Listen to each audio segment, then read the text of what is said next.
Hi friends, ಎಲ್ಲರಿಗೂ ನಮಸ್ಕಾರ. ನಂದಿನಿ ಕಿಚನ್ಗೆ ಸ್ವಾಗತ. ಇವತ್ತು ನಾನು ತುಂಬ ಸುಲಭವಾಗಿ ಮಾಡ್ಕೊಳ್ಬಹುದಾದಂತಹ ಟೊಮೆಟೊ ರೈಸ್ನ ಮಕ್ಕಳ ಲಂಚ್ ಬಾಕ್ಸ್ಗೆ ಅಥವಾ ಬೆಳಗ್ಗಿನ ಬ್ರೇಕ್ಫಾಸ್ಟಿಗೆ, ಡಿನ್ನರ್ಗೆ ಸಹ ಇದನ್ನು ಮಾಡ್ಕೋಬಹುದು. ಮೊದಲಿಗೆ ಇಲ್ಲಿ ಸ್ಟವ್ ಆನ್ ಮಾಡಿ ಒಂದು ಕಡಾಯಿ ಇಟ್ಕೊಂಡಿದ್ದೀನಿ. ಕಡಾಯಿಗೆ 1.5 ಟೇಬಲ್ ಸ್ಪೂನ್ ಎಣ್ಣೆ ಹಾಕ್ಕೊಂಡಿದ್ದೀನಿ. ಎಣ್ಣೆ ಕಾದ ನಂತರ ಇದಕ್ಕೆ ಮಸಾಲೆ ಪದಾರ್ಥಗಳನ್ನು ಹಾಕ್ಕೊಳ್ತಾ ಇದ್ದೀನಿ. ಒಂದು ಸ್ವಲ್ಪ ಸ್ಟೋನ್ ಹೂವು ಮತ್ತು ಒಂದು ಪಲಾವ್ ಎಲೆ, ಒಂದು ಲವಂಗ ಮತ್ತು ಸ್ವಲ್ಪ ಚಕ್ಕೆಯನ್ನು ಹಾಕ್ಕೊಳ್ತಾ ಇದ್ದೀನಿ. ಇದಾದ ನಂತರ ಸಣ್ಣದಾಗಿ ಕಟ್ ಮಾಡ್ಕೊಂಡಿರುವಂತಹ ಒಂದು ಚಿಕ್ಕ ಈರುಳ್ಳಿಯನ್ನು ಸಹ ಹಾಕ್ಕೊಳ್ತಾ ಇದ್ದೀನಿ. ಇದು ಸ್ವಲ್ಪ ಲೈಟಾಗಿ ಕಲರ್ ಚೇಂಜ್ ಆಗಬೇಕು, ಅಲ್ಲಿವರೆಗೆ ಇದನ್ನು ನಾವು ಸ್ವಲ್ಪ ಉಪ್ಪನ್ನು ಹಾಕ್ಕೊಂಡು ಇದನ್ನು ಚೆನ್ನಾಗಿ ಫ್ರೈ ಮಾಡ್ಕೋಬೇಕಾಗುತ್ತೆ. ಎಣ್ಣೆಯಲ್ಲಿ ಸ್ವಲ್ಪ ಗೋಲ್ಡನ್ ಬ್ರೌನ್ ಬರುವವರೆಗೆ ಇದನ್ನು ಚೆನ್ನಾಗಿ ಫ್ರೈ ಮಾಡಿಕೊಂಡ್ರೆ ಈ ರೈಸ್ಗೆ ತುಂಬ ಟೇಸ್ಟಿಯಾಗಿರುತ್ತೆ.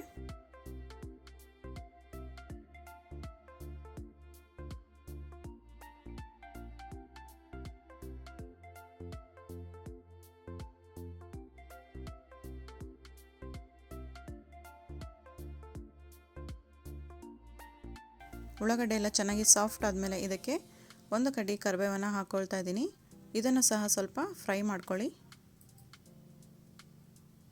ಈಗ ಒಂದು ಮೀಡಿಯಮ್ ಸೈಜ್ ಟೊಮೆಟೊನ ನಾನು ಮಿಕ್ಸಿಗೆ ತರಿಯಾಗಿ ರುಬ್ಕೊಂಡು ಹಾಕ್ಕೊಳ್ತಾ ಇದ್ದೀನಿ. ಇದನ್ನು ಲೋ ಫ್ಲೇಮಲ್ಲಿ ಇಟ್ಕೊಂಡು ನಾವು ಚೆನ್ನಾಗಿ ಅದರ ಹಸಿ ವಾಸನೆ ಹೋಗುವವರೆಗೆ ಇದನ್ನು ಫ್ರೈ ಮಾಡ್ಕೋಬೇಕು. ಎಣ್ಣೆ ಎಲ್ಲ ಚೆನ್ನಾಗಿ ಸಪ್ರೇಟ್ ಆಗಬೇಕು, ಅಲ್ಲಿವರೆಗೆ ಇದನ್ನು ಫ್ರೈ ಮಾಡ್ಕೋಬೇಕಾಗುತ್ತೆ.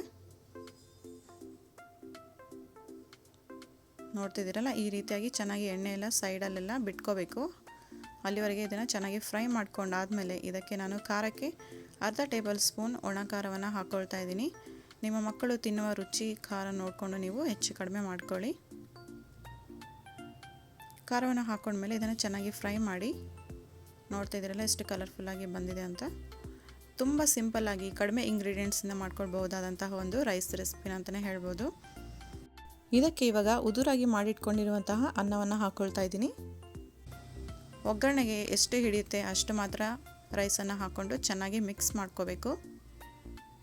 ನೋಡಿದಿರಲ್ಲ, ಎಲ್ಲ ಚೆನ್ನಾಗಿ ನಾನು ಮಿಕ್ಸ್ ಮಾಡಿಕೊಂಡು ಲಾಸ್ಟಿಗೆ ಸಣ್ಣದಾಗಿ ಕಟ್ ಮಾಡ್ಕೊಂಡಿರುವಂತಹ ಕೊತ್ತಂಬರಿಯನ್ನು ಸಹ ಹಾಕ್ಕೊಳ್ತಾ ಇದ್ದೀನಿ. ಈಗ ತುಂಬ ರುಚಿಕರವಾಗಿರುವಂತಹ ಟೊಮೆಟೊ ರೈಸ್ ರೆಡಿಯಾಗಿದೆ. ಇವಾಗ ಲಂಚ್ ಬಾಕ್ಸಿಗೆ ಸರ್ವ್ ಮಾಡ್ತಾ ಇದ್ದೀನಿ. ನೀವು ಈ ಮೆಥಡಲ್ಲಿ ಟ್ರೈ ಮಾಡಿ, ತುಂಬ ರುಚಿಯಾಗಿರುತ್ತೆ. ಒಂದು ಲೈಕ್ ಮಾಡಿ, ಶೇರ್ ಮಾಡಿ, ಹಾಗೆ ಸಬ್ಸ್ಕ್ರೈಬ್ ಮಾಡ್ಕೊಳ್ಳಿ. Thank you for watching.